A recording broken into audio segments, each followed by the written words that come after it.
INS towers का उद्घाटन करने वाले हैं। तो ये प्रधानमंत्री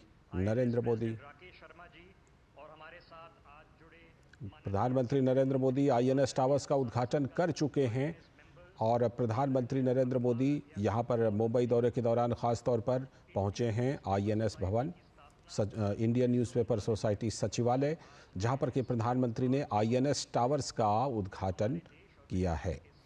और प्रधानमंत्री नरेंद्र मोदी, महाराष्ट्र के राज्यपाल, मुख्यमंत्री कॉम्प्लेक्स में ये शानदार INS टावर्स के उद्घाटन के लिए आयोजित किया जा रहा है। भारत के इस अमृतकाल में यहाँ की 14 मंजिली इमारत भविष्य में स्थापित होने वाले बुलेट ट्रेन स्टेशन के पास इस वर्ल्ड क्लास कॉम्प्लेक्स में एक पत्रकारिता की केंद्र बिंदु बनने वाली है। यहाँ पर 1.5 लाख स्क्वायर फुट की जगह में दर्जनों न्यूज़पेपर के ऑफिस स्थापित हो रहे हैं।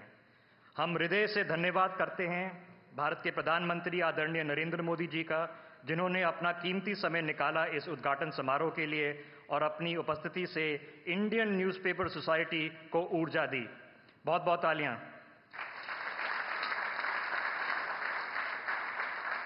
मैं INS प्रेसिडेंट राकेश शर्मा जी से अनुरोध करूंगा कि वह आदरणीय प्रधानमंत्री महोदय को सम्मानित कर स्वागत करें। राकेश शर्मा जी।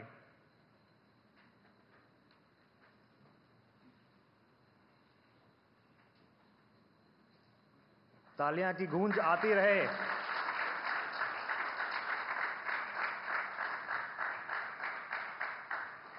ये प्लाक INS की तरफ से प्रधानमंत्री को समर्पित किया जा रहा है।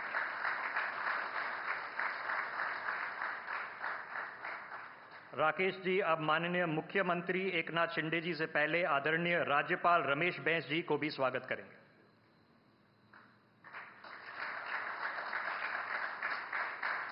राकेश जी, माननीय मुख्यमंत्री एकनाथ शिंदे जी का भी स्वागत करें।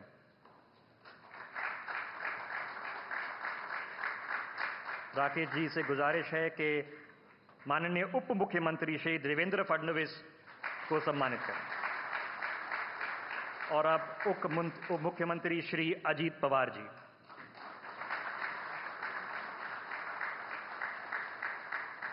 राकेश जी, आपसे अनुरोध है कि आप यहां आके आदरणीय प्रधानमंत्री जी और हमारे अतिथियों को कुछ शब्द बोलकर स्वागत करें।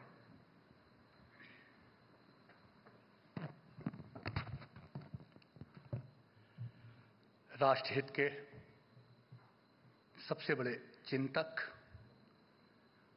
और राष्ट्रहित में जिनको मैं अपना गुरु मानता हूं, मैं 2 शब्द उनकी वंदना में कहना चाहता हूं।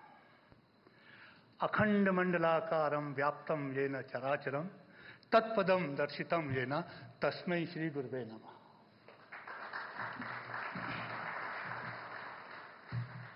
आदरणीय प्रधानमंत्री जी श्री नरेंद्र मोदी जी, महाराष्ट्र के राज्यपाल आदरणीय रमेश बैस जी, मुख्यमंत्री आदरणीय श्री एकनाथ शिंदे जी, उप मुख्यमंत्री आदरणीय श्री देवेंद्र फडणवीस जी एवं उप मुख्यमंत्री श्री अजीत पवार जी, मीडिया जगत को दशा दिशा देकर संचालित करने वाली स्तुति जन एवं सदन में उपस्थित गणमान्य भाइयों और बहनों, INS की तरफ से मैं आप सबका हार्दिक स्वागत करता हूं। पदम आदरणीय भारत के यशस्वी प्रधानमंत्री श्री नरेंद्र मोदी जी, आज INS मुंबई के भवन के उद्घाटन के अवसर पर हम आपको अपने बीच पाकर गौरवान्वित ही नहीं, अभिभूत भी महसूस कर रहे हैं। दुनिया के सबसे बड़े लोकतांत्रिक राष्ट्र भारत के प्रधानमंत्री जी ने जो विश्व कुटुंब को एक साथ लेकर आगे बढ़ने का संकल्प लिया है, उसे हम सब ने इनके बीते 10 वर्षों के कार्य को देखकर स्वयं अनुभव किया होगा। इनकी विश्व को नेतृत्व देने की क्षमता हमने G20 के सफल आयोजन के समय, जब आपने एक पृथ्वी एक परिवार का नारा देकर सनातन द्वारा प्रदत्त वसुधैव कुटुंबकम को साकार किया, G7 में महत्वपूर्ण भूमिका निभाई और अभी हाल ही में रूस यात्रा के द्वारा विश्व शांति के लिए वार्ता का संदेश देकर एक शांति प्रिय समाधान का मार्ग प्रशस्त किया। सर्वप्रथम मैं आपको तीसरी पारी के लिए हार्दिक शुभकामनाएं देता हूं। आपने तीसरी पारी के प्रारंभ में तिगुनी मेहनत कर विकसित भारत के स्वप्न को साकार करने का संकल्प लिया है। वह अद्भुत एवं अद्वितीय है। इसने प्रत्येक भारतवासी के मन में आशा और विश्वास का संचार किया है कि हम हर परिस्थिति का सामना करते हुए विकसित भारत के लक्ष्य को अवश्य प्राप्त करेंगे। बीते दिनों स्वामी विवेकानंद के चरणों पर माल्यार्पण करते हुए और गहरा ध्यान लगाकर संकल्प वाक्य उठो, जागो और आगे बढ़ो अर्थात उत्तिष्ठ, जागृत, प्राप्य बोधक। और अब हमारा भारत विश्व गुरु बने और इसके साथ प्रधानमंत्री जी के नेतृत्व में हम सब आगे बढ़ चले। प्रधानमंत्री जी, प्रतिमा आप राष्ट्रीय मुद्दों पर मन की बात कर 140 करोड़ भारतीयों में ऊर्जा का संचार कर उन्हें प्रेरित कर रहे हैं। आज मैं भी आपसे हृदय के अंतःकरण से राष्ट्र हित में बात करना चाहता हूं। प्रधानमंत्री जी, आपके समक्ष जो मीडिया जगत के सर्वोच्च पद पर आसीन लोग बैठे हैं वो भारत के हैं, वो भारतीय हैं। भारत इनके लिए सर्वोपरि है। राष्ट्र हित में सकारात्मक समालोचना और अंतोतगत्वा अपने अंतर्मन में यह बात भी जरूर कहूंगा कि हमारा सोशल मीडिया जितना मुखर हो रहा है उस पर देश हित में कुछ अंकुश भी जरूरी है। तभी हम राष्ट्र हित सर्वोपरि रखते हुए समस्त कार्यों को संपादित कर सकते हैं। हम समाचार पत्र जगत के लोग अपनी मर्यादाओं को ध्यान में रखते हुए ही कार्य करते हैं और कभी भी निर्धारित सीमाओं का उल्लंघन नहीं करते। हम सभी समाचार पत्रों को अपनी अपनी जिम्मेवारी भी निर्धारित परिधि के दायरे में निभानी आती है। भारत विविधताओं और अन्य अनेक भाषाओं का देश है। हिंदी सहित सभी भाषाई समाचार पत्र अनवरत सरकार के अच्छे कार्यों को गांव, देहात, कस्बों एवं जिलों तक विषम परिस्थितियों में भी पहुंचाने का अतुलनीय कार्य कर रहे हैं। लिहाजा उनकी ओर भी हम आपका ध्यान आकृष्ट करना चाहते हैं। इन समाचार पत्रों को अपनी जिम्मेदारी को संपादित करने में जो कठिनाई आती है उसे राष्ट्रीय स्तर पर समझना और देखना होगा।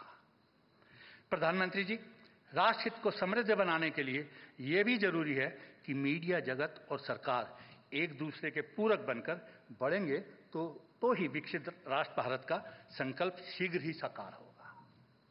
प्रधानमंत्री जी, संवैधानिक ढांचे और लोकतंत्र के मंदिर में जो नारेबाजी और हंगामे का दृश्य उभर रहा है उस पर भी हमें गंभीरता से विचार करना होगा।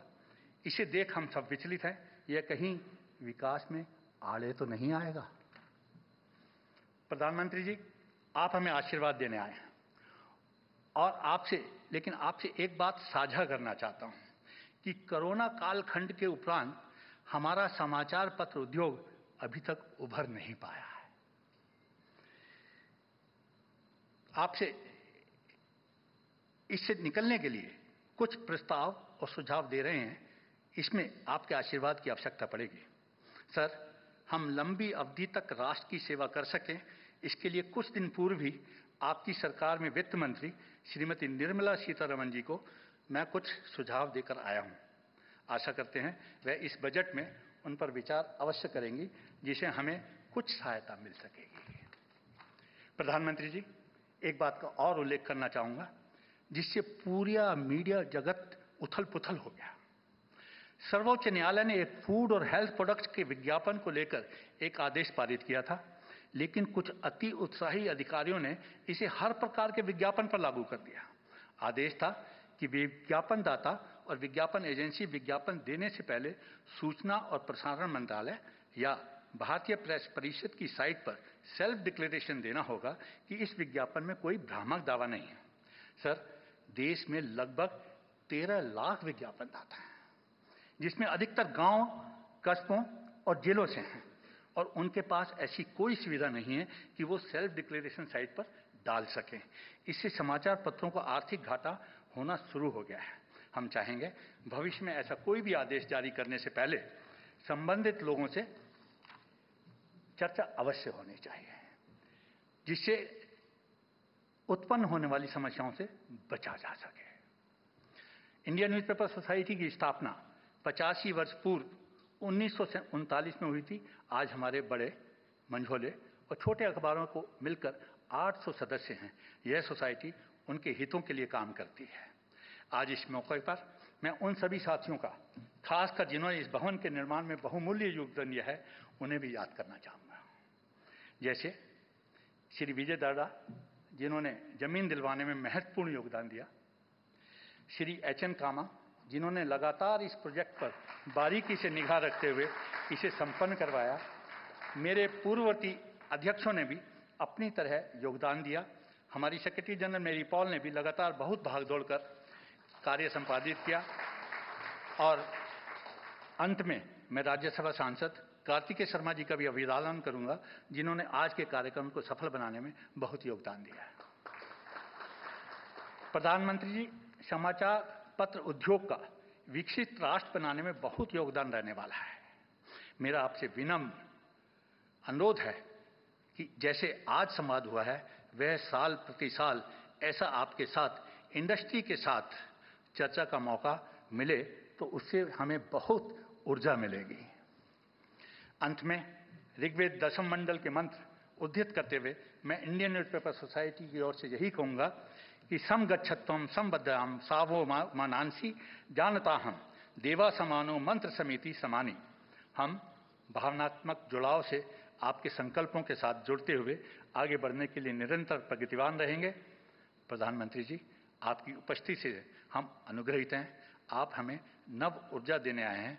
अब मैं आपको आमंत्रित करूंगा कि आप अपने आशीर्वचन से हमें अनुग्रहित करें।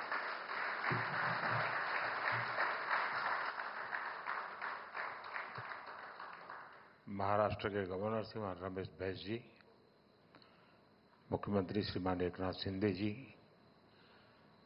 उप मुख्यमंत्री भाई देवेंद्र फडणवीस जी, Ajit Dada Pawar ji, Indian newspaper society के प्रेसिडेंट भाई राकेश शर्मा जी, सभी वरिष्ठ महानुभाव, देवी और सज्जनों, सबसे पहले मैं इंडियन न्यूज़पेपर सोसाइटी के सभी सदस्यों को बहुत बहुत बधाई देता हूं।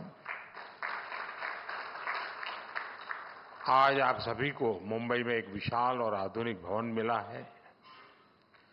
मैं आशा करता हूं कि इस नए भवन से आपके कामकाज का जो विस्तार होगा, आपकी जो ईज ऑफ वर्किंग बढ़ेगी, उससे हमारे लोकतंत्र को भी और मजबूती मिलेगी।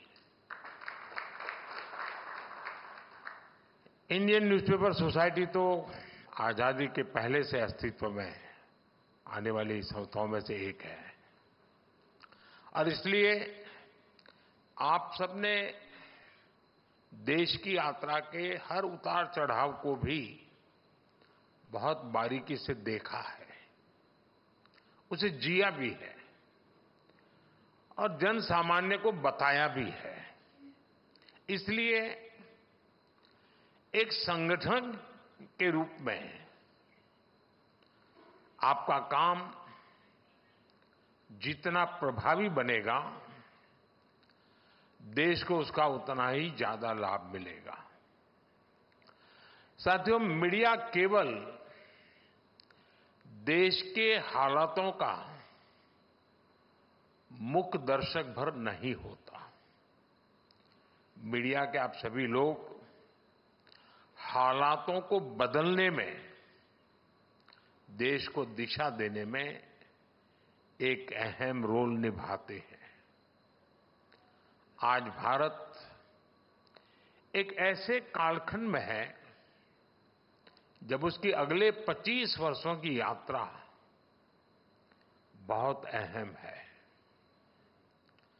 इन 25 वर्षों में भारत विकसित बने, इसके लिए पत्र पत्रिकाओं की भूमिका भी उतनी ही बड़ी है। ये मीडिया है जो देश के नागरिकों को जागरूक करता है।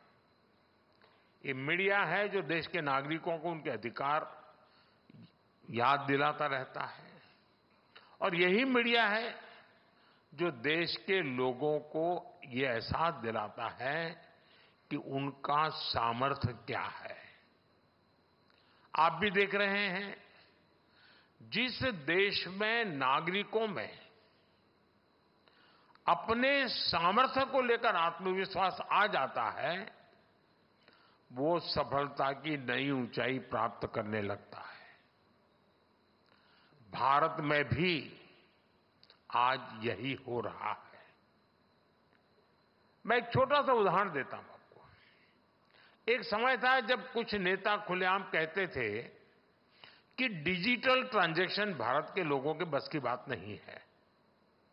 ये लोग सोचते थे कि आधुनिक टेक्नोलॉजी वाली चीजें इस देश में नहीं चल पाएगी।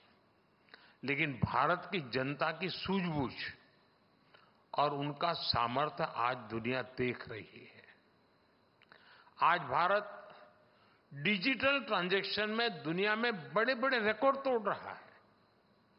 आज भारत के यूपीआई की वजह से आधुनिक डिजिटल पब्लिक इंफ्रास्ट्रक्चर की वजह से लोगों की ईज ऑफ लिविंग बढ़ी है। लोगों के लिए एक स्थान से दूसरे स्थान पैसे भेजना आसान हुआ है। आज दुनिया भर में हमारे जो देशवासी रहते हैं, खास करके गल्फ के देशों में, वो सबसे ज्यादा रेमिटेंस भेज रहे हैं। और उनको जो पहले खर्च होता था उसमें से बहुत कमी आ गई है। और इसके पीछे एक वजह ये डिजिटल रिवॉल्यूशन भी है। दुनिया के बड़े बड़े देश हमसे टेक्नोलॉजी और हमारे इंप्लीमेंटेशन मॉडल को जानना समझने का प्रयास कर रहे हैं। ये इतनी बड़ी सफलता सिर्फ सरकार की है ऐसा नहीं है। इस सफलता में आप सभी मीडिया के लोगों की भी सहभागिता है और इसलिए ही आप सब बधाई के भी पात्र हैं। साथियों, मीडिया की स्वाभाविक भूमिका होती है डिस्कोर्स क्रिएट करना, गंभीर विषयों पर चर्चाओं को बल देना। लेकिन मीडिया के डिस्कोर्स के दिशा में कई बार सरकार की नीतियों की दिशा पर निर्भर होती है। आप जानते हैं, सरकारों में हमेशा हर कामकाज के पीछे अच्छा है बुरा है, लेकिन वोट का गुणा भाग उसकी आदत लगी ही रहती है। हमने आकर के इस सोच को बदला है। आपको याद होगा, हमारे देश में दशकों पहले बैंकों का राष्ट्रीयकरण किया गया था। लेकिन उसके बाद की सच्चाई ये थी कि 2014 तक देश में 40-50 करोड़ गरीब ऐसे थे जिनका बैंक अकाउंट तक नहीं था। अब जब राष्ट्रीयकरण हुआ तब जो बातें कही गई और 2014 में जो देखा गया, यानी आधा देश बैंकिंग सिस्टम से बाहर था। क्या कभी हमारे देश में ये मुद्दा बना? लेकिन हमने जनधन योजना को एक मूवमेंट के तौर पर लिया। हमने करीब 50 करोड़ लोगों को बैंकिंग सिस्टम से जोड़ा। डिजिटल इंडिया और भ्रष्टाचार विरोधी प्रयासों में यही काम हमारा सबसे बड़ा माध्यम बना है। इसी तरह स्वच्छता अभियान, startup India, stand up India जैसे अभियानों को अगर हम देखेंगे, ये वोट बैंक पॉलिटिक्स में कहीं फिट नहीं होते थे। लेकिन बदलते हुए भारत में देश की मीडिया ने इन्हें देश के नेशनल डिस्कोर्स का हिस्सा बनाया। जो स्टार्टअप शब्द 2014 के पहले ज्यादातर लोग जानते भी नहीं थे, उन्हें मीडिया की चर्चाओं ने ही घर घर तक पहुंचा दिया है। साथियों, आप मीडिया के दिग्गज हैं, बहुत अनुभवी हैं। आपके निर्णय देश के मीडिया को भी दिशा देते हैं। इसलिए आज के इस कार्यक्रम में मेरे आपसे कुछ आग्रह भी हैं। साथियों, किसी कार्यक्रम को अगर सरकार शुरू करती है तो ये जरूरी नहीं है कि वो सरकारी कार्यक्रम है। सरकार किसी विचार पर बल देती है तो जरूरी नहीं है कि वो सिर्फ सरकार का ही विचार है। जैसे कि देश ने अमृत महोत्सव मनाया, देश ने हर घर तिरंगा अभियान चलाया, सरकार ने इसकी शुरुआत जरूर की, लेकिन इसको पूरे देश ने अपनाया और आगे बढ़ाया। इसी तरह आज देश पर्यावरण पर इतना जोर दे रहा है, ये राजनीति से हटकर मानवता के भविष्य का विषय है। जैसे कि अभी एक पेड़ मां के नाम ये अभियान शुरू हुआ है। भारत के इस अभियान की दुनिया में भी चर्चा शुरू हो गई है। मैं अभी G7 में गया था, जब मैंने इस विषय को रखा तो उनके लिए बड़ी उत्सुकता थी, क्योंकि हर एक को अपनी मां का प्रति एक रहता है कि उसको लगता है ये बहुत क्लिक कर जाएगा, हर कोई कह रहा था। देश के ज्यादा से ज्यादा मीडिया हाउस अगर इससे जुड़ेंगे तो आने वाली पीढ़ियों का बहुत लाभ होगा। मेरा आग्रह है, ऐसे हर प्रयास को आप देश का प्रयास मानकर उसे आगे बढ़ाएं। ये सरकार का प्रयास नहीं है, देश का है। इस साल हम संविधान का 75वां वर्ष भी मना रहे हैं। संविधान के प्रति नागरिकों में कर्तव्य बोध बढ़े, उनमें जागरूकता बढ़े, इसमें आप सभी की बहुत बड़ी भूमिका हो सकती है। साथियों, एक विषय है टूरिज्म से जुड़ा हुआ भी। टूरिज्म सिर्फ सरकार की नीतियों से नहीं बढ़ता है। जब हम सब मिलकर देश की ब्रांडिंग और मार्केटिंग करते हैं तो देश के सम्मान के साथ साथ देश का टूरिज्म भी बढ़ता है। देश में टूरिज्म बढ़ाने के लिए आप लोग अपने तरीके निकाल सकते हैं। अब जैसे मान लीजिए महाराष्ट्र के सभी अखबार मिलकर के तय करें कि भाई हम सितंबर महीने में बंगाल के टूरिज्म को प्रमोट करेंगे अपनी तरफ से। तो जब महाराष्ट्र के लोग चारों अखबारों में हर तरफ बंगाल बंगाल देखें तो उनको करेगा यार इस बार बंगाल जाने का कार्यक्रम बनाएं, तो बंगाल का टूरिज्म बढ़ेगा। मान लीजिए आप 3 महीने के बाद तय करेंगे हम तमिलनाडु की सारी चीजों पर सब मिल करके एक ये करेंगे, एक दूसरा करे, ऐसा नहीं, तमिलनाडु फोकस करेंगे। आप देखिए एकदम से महाराष्ट्र के लोग टूर में जाने वाले होंगे तो तमिलनाडु की तरफ जाएंगे। देश के टूरिज्म को बढ़ाने का एक तरीका, और जब आप ऐसा करेंगे तो उन राज्यों में भी महाराष्ट्र के लिए ऐसे ही कैंपेन शुरू होंगे जिसका लाभ महाराष्ट्र को मिलेगा। इससे राज्यों में एक दूसरे के प्रति आकर्षण बढ़ेगा, जिज्ञासा बढ़ेगी, और आखिरकार इसका फायदा जिस राज्य में आप ये इनिशिएटिव ले रहे हैं और बिना कोई एक्स्ट्रा प्रयास किए बिना आराम से होने वाला काम है। साथियों, आप सभी से मेरा आग्रह अपनी ग्लोबल प्रेजेंस बढ़ाने को लेकर भी है। हमें सोचना होगा दुनिया में हम नहीं है as far as media is concern. हम 140 करोड़ लोग के देश हैं। इतना बड़ा देश, इतना सामर्थ्य और संभावनाएं, और बहुत ही कम समय में हम भारत को 3rd लार्जेस्ट इकोनॉमी होते देखने वाले हैं। अगर भारत की सफलताएं दुनिया के कोने कोने तक पहुंचाने का दायित्व भी आप बहुत बखूबी निभा सकते हैं। आप जानते हैं कि विदेशों में राष्ट्र की छवि का प्रभाव सीधे उसकी इकोनॉमी और ग्रोथ पर पड़ता है।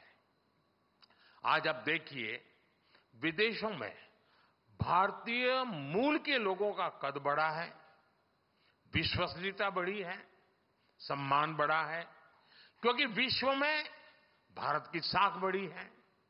भारत भी वैश्विक प्रगति में कहीं ज्यादा योगदान दे पा रहा है। हमारा मीडिया इस दृष्टिकोण से जितना काम करेगा देश को उतना ही फायदा होगा। और इसलिए मैं तो चाहूंगा कि जितनी भी यूएन लैंग्वेजेज है उनमें भी आपके पब्लिकेशंस का विस्तार हो। आपकी microsites social media accounts in भाषाओं में भी हो सकते हैं। और आजकल तो एआई का जमाना है। ये सब काम आपके लिए अब बहुत आसान हो गए हैं। साथियों, मैंने इतने सारे सुझाव आप सबको दे डाले हैं। मुझे मालूम है आपके अखबार में, पत्र पत्रिकाओं में बहुत लिमिटेड स्पेस हो रहती है, लेकिन आजकल हर अखबार पर और हर एक के पास एक पब्लिकेशन के डिजिटल एडिशंस भी पब्लिश हो रहे हैं। वहां न स्पेस की लिमिटेशन है और न ही डिस्ट्रीब्यूशन की कोई समस्या है। मुझे भरोसा है कि आप सब इन सुझावों पर विचार करके नए एक्सपेरिमेंट्स करेंगे और लोकतंत्र को मजबूत बनाएंगे। और मैं पक्का मानता हूं कि आपके लिए एक भले 2 पेज की छोटी एडिशन, जो दुनिया की यूएन की कम से कम लैंग्वेजेज में हो, दुनिया का अधिकतम वर्ग उसको देखता है, पढ़ता है, एम्बेसीज उसको देखती है, और भारत की बात पहुंचाने की एक बहुत बड़ा सोर्स आपकी ये जो डिजिटल एडिशंस है उसमें बन सकता है। आप जितना सशक्त होकर काम करेंगे, देश उतना ही आगे बढ़ेगा। इसी विश्वास के साथ आप सभी का बहुत बहुत धन्यवाद। और आप सबसे मुझे मिलने का अवसर भी मिल गया। मेरी आपको बहुत शुभकामनाएं हैं। धन्यवाद।